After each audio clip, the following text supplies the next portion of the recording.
Hello everyone, my name is Kaichiro and today I'm going to show you how to do some basic sound design in Davinci Resolve using only the editing page. And if you want to follow along, I've made a free sound effects pack with more than 35 sound effects, and that's linked in the description. And the sounds I'm going to use today are this wood impact thing and the beat that I made.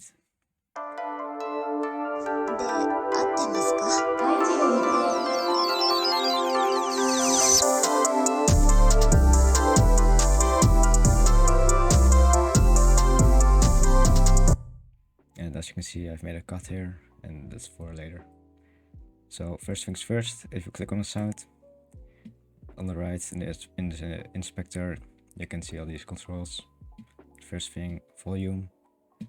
Yeah, it's pretty self-explanatory. You can control the volume, so it's lower or higher. And panning. Panning lets you control if the sound is coming from the left or the right. So if you put this to the left, you hear it on the left. If you put it on the right, you hear it on the right. And pitch. You can basically control the pitch. If you put this down, you will hear lower pitched sound, or higher, you can go higher. And cents, it's basically fine-tuning.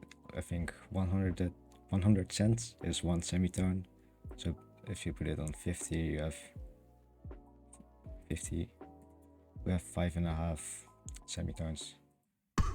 And this is very useful if you want to have one sound effect and you want to have like a little variations.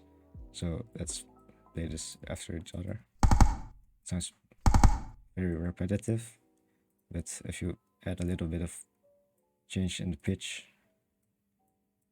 something like this, already sounds very different. And next thing, speed change. It's also self-explanatory. Change the speed of the sound. So now it's in percentage 134 percentage. It's a bit faster, and you can also, with this button, you can reverse it. Now let's talk about the equalizer. You have to turn it on by clicking this button. And what the equalizer does is it lets you manipulate the frequencies in the sound.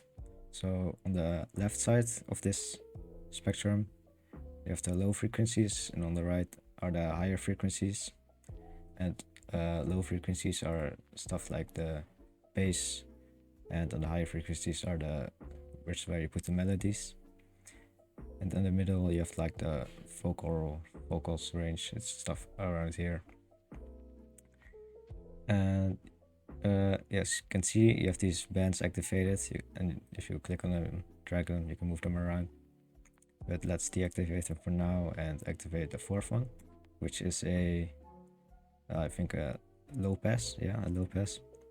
And if you drag it in, you can cut out these frequencies, and it makes the sound more muffled like this.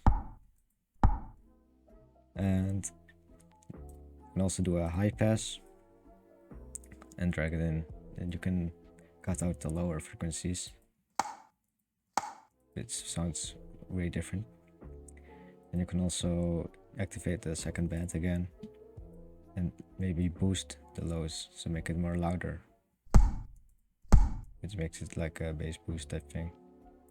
And there's also different types of bands. You can like make them tight or wider if you want to cut out a certain frequency. Very weird, but yeah, you get the idea. It's also useful if you want to make like an intro to your song. You can add a equalizer and do a low pass, maybe a bit lower. Gives it a bit more impact on the drop, and you can't really like keyframe this or animate this.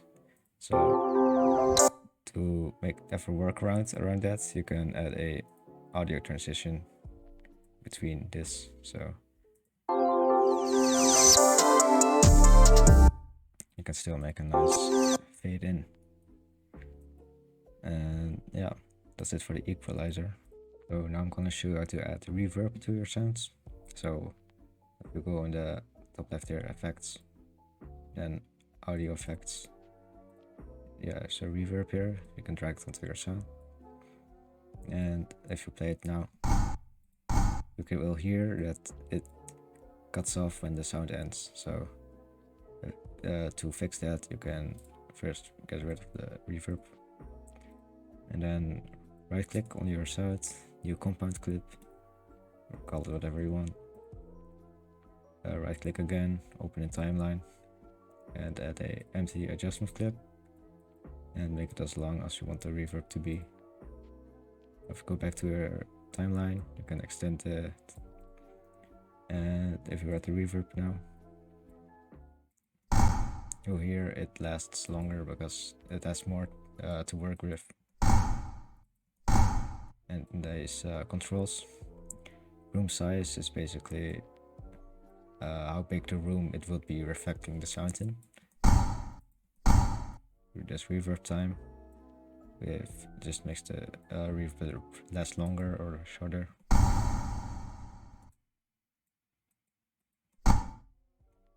And the dry wet output is basically the equivalent of a blend. So if you put it on 50%, it's like 50% reverb, 50% original sound. If you put it on 100%, it's 100% reverb.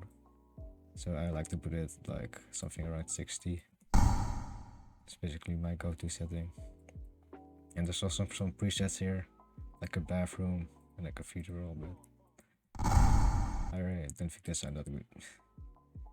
And yeah, that's basically it for the reverb. You can also make like a nice ending to your song with it.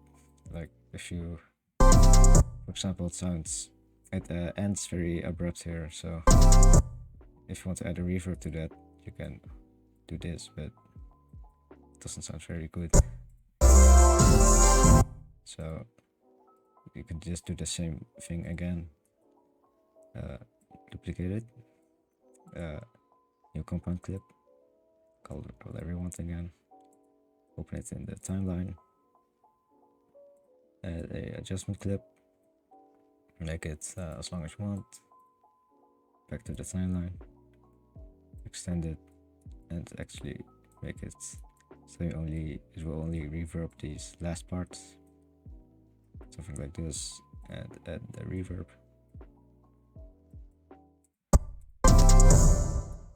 You'll hear it ends better, and make it a bit longer.